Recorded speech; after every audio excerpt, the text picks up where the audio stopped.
काळ वाईट आहे. कीर्तनात बसलेल्या 50 बाया अशा निघतील आता माया पुढे बसेल का तुम्ही तुमच्या सख्या भावाशी बोलत नाहीत अशा 50 कीर्तनात. आत्ता लबाड बोलू नका, लक्ष्मी यायची वेळ आहे. मला नाव सांगायला लावू नका,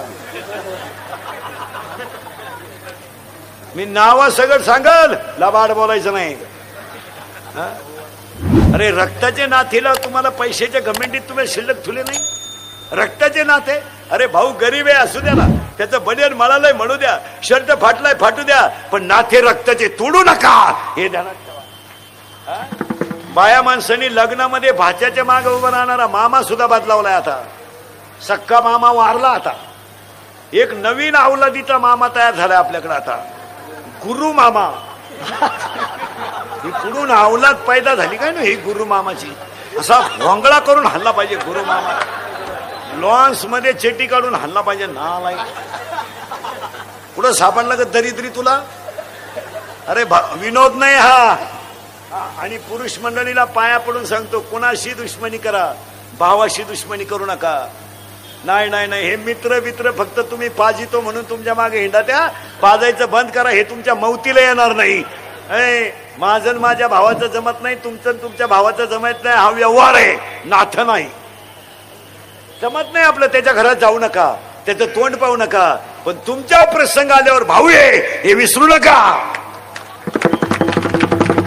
विसरू नका. अरे नाही बोलत तो, नका बोलू, नका त्याच्या घरात जाऊ, नका जाऊ, नका जेऊ त्याच्या घरात, नका जेऊ. पण उद्या तुमचं ऑक्सिडेंट झाला, हॉस्पिटलमध्ये ऍडमिट केलं तर भेटायला येणारे केळं सफरचंद घेऊन येतील, पण 500 रुपयाची नोट घेऊन भावाकडे पाहणारा फक्त भाऊच आहे. अरे 500 रुपयाची नोट घेऊन उभा राहतो आणि पोराला म्हणतो इकडे ये, इकडे ये. त्याच्या पोराला नाही, आपल्या पोराला, इकडे ये, हे 500 राहू दे आणि लागले तर तुझ्या चुलतीकून अजून घे, पण बिल ठेवू. भाऊ येतो. आज भावाचे बहिणीचे नाते तुटून गेले. काय जीवनामध्ये करता महिला मंडळ, तरुणपणातलं विधवापण नाही महाराज. अरे सक्का भाऊ आपला नाही, तुम्ही जगाचं काय घेऊन बसले. कितीतरी लोक असे आहेत महाराज, एखाद्या स्त्रीचा पती तरुणपणात जर मेला मिलिटरीत आणि त्याच्या जर 10व्याला नदीवर भाषणं झाली आणि त्या बाईला जर गरिबांनी मदत केली त्या मुलांच्या शिक्षणाला, तर भाऊबंद त्या पैसे तिला न देणारे भाऊबंद आहेत. 3 लाख जमा झाले तर 1 लाख देणारे माणसं आहेत. त्या बिचारीचं जगणं म्हणजे सोपं नका समजू तुम्ही. काही गोष्टी बोलायच्या नसतात, हो, आणि बोलण्यासारख्या नसतात. विधवा पण जगणं म्हणजे एवढं सोपं नाहीये. तो काळ गेला, भाऊबाजांच्या हाताखाली दिवस काढायचा, तो काळ वेगळा होता. अरे 10 वर्षापूर्वी मुलीचं लग्न झालं ना, तर पोरीची आई पोरीला सांगत होती इकडे ये, पोटभर खायचं आणि रात्रंदिवस काम करायचं, तक्रार आली तर तू येन मी ये. का सांगत होती ती आई. अरे त्या आईचं लुगडं फाटेलं होतं, तिच्या हाताला बांगडी नव्हती, पण विचार पुढचे होते. तिला माहित होतं माझं शरीर जर थकलं तर मलाच भाकर मिळणार नाही, तर माझ्या मुलीच्या आयुष्याचा कोण विचार करेल. आज या 10 वर्षापासून पुरीची आई डायरेक्ट पुरीला सांगते एखादा महिना बघ, सगळ्यांचा अंदाज घे, नाही तर पाहुणा इकडे घेऊन ये. बस 95% पुरींच्या संसाराचं वाटोळं त्यांच्या आयाने केलं, ध्यानात ठेवा. इतक्या खोडीच्या आहेत ह्या, फक्त दिसत्यात अशा. कोणती कीर्तनात बसलेली बाई आहे माया पुढं का तुझा आणि तुझ्या पुरीचा 8 दिवस फोन झाला नाही, बोटवर कर, मी सत्कार करतो तुझा, कर बोटवर, जाऊ दे आजचं पाकिट देतो तुला, कर, चाल. काय करत तुला पुरीचा, हा विनोद नाही, हा विनोद आहे का. काय करत तुला मुलीच्या संसारात, काय गरज आहे. तू काय बोलत असती पुरीशी रोज, काय कालवण केलं, बोंबील भाजले खाती, दरिद्री नाही तर काय कालवण केलं, जेवली का झोपली का. किती बकरं झाली की तुझ्या शेळीला, 3 बया, 1 कुठं पिन, तुला काय करायचं. जर आजपासून पुरीच्या घरी डोकं लावलं, तू कशावर लिहून घे, यंदाची दिवाळी खात नाही तू, घे कशावर लिहून. हा विनोद नाहीये महाराज. अरे स्वतःच्या मुलीच्या पायाला चपला घालायला दाशा होत्या, त्याची मुलगी वनवासाला निघली तरी जनक बोलला नाही. जनक शब्द सुद्धा बोलला नाही. पोरगी वनवासाला निघली वलकली नेसून. अरे आताचा जनक असता तर रामाचं कान फाड फोडून टाकला असतं. बावळा तू वनवासाला चालला का? घटस्फोट घे मायापुरीला 2-4 राम एकत्र राम काय घेऊन बसलो.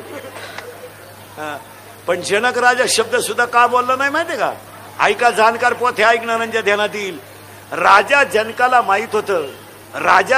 माहित होतं माझ्या मुलीच्या कपाळावर जे सटवीनं लिहिलंय ते मलाच काय माझ्या बापाला चुकवता येणार नाही. तिला भोगू द्या.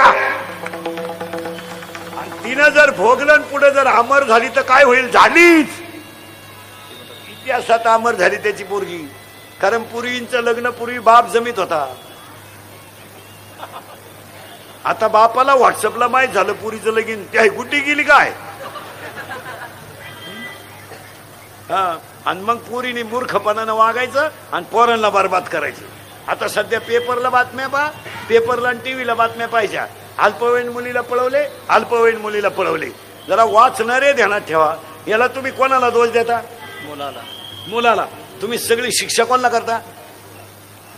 मुलाला. पुरीचा दोषच नाही का? तिला समजत नाही का शिमडीला काही कान फाड फोडलं पाहिजे? तिला कळत नाही? 15 वर्षाची टुणगी म्हणजे बारीक आहे का? बारीक नाही. त्यानं मोबाईल दिलेला तुला गोड लागला, त्यानं रिचार्ज मारलेलं तुला गोड लागलं, त्याच्या गाडीवर तोंड बांधून हिंडाय गोड लागलं, त्यानं दिलेले पैसे गोड लागले. आता भुकती वाण्या थाड पडून टाकले पाहिजे. समजत नाही का पोरीला? हा विनोद आहे काय? विनोद नाही. 15 दिवस त्याच्या गाडीवर तोंड बांधून हिंडली तेव्हा नाही वाटलं तुला काय? 10,000चा तुझ्याकडे मोबाईल आहे, तुझ्या पर्स मध्ये 2-3 हजार रुपये आहे, तुझ्या मोबाईल मध्ये हजार रुपये बॅलन्स आहे. मी कुठून आणते तू? शाळा बुडून त्याच्या गाडी ओढ्याला हिंडती तू बरं भुकती. हा विनोद आहे का? अरे पुरीची छेड काढणाऱ्या पोराच्या जर पुरीनं कानपट्टी ठेवून दिली तर तो पोऱ्या कावळा शिवेपर्यंत तिच्या नादी लागायचा नाही. आणि आपण दोष कोणाला देतो? सगळ्या मुलाला. पुरी मला सांगा ह्या गोष्टी विनोद आहे का? मुलगी मला आहे, मुलगी तुम्हाला आहे. याला आणि पोरगी आपली प्रेमात पडली हे तिच्या आईला पूर्ण माहित असतं. आयांनी भामटेपणा करायचा नाही. माहित नाही का तुला आपली पोरीच्या बॅलन्स मध्ये बॅलन्स कस काय वाढला? आपली पोरगी रविवारी शाळेत जाती, 3-3 वेळा भांग पाडती, 6ला शाळा सुटती, पोरगी 8ला येती. मग ती ही पोरगी काय करते बा? तू काय करीत असती नक्की घरात? आपली पोरगी 2-2 वेळा आरशात पाहती, 4-4 वेळा भांग पाडीती. मग तुझ्या पोरीला काय पांडुरंगाचा साक्षात्कार हो राहिला का? काय समाधी लागली का तुझ्या पोरीला? पोरगी पळून गेल्यावर म्हणती मला अंदाज आलता. तू काय कुंभ मेळ्याला गेली ती उलातली होती का पुढं? हा विनोद नाहीये महाराज. लोकांना वाईट वाटतं. इंदुरीकर डायरेक्ट बोलतो महाराज, पण तळतळीने सांगतो तुम्हाला मी मरल ना महाराज, मरल. नाही मरणार नाही मी 5-25 वर्ष, पण तुम्हाला आपली रोज आठवण येईल एवढं ध्यानात ठेवा.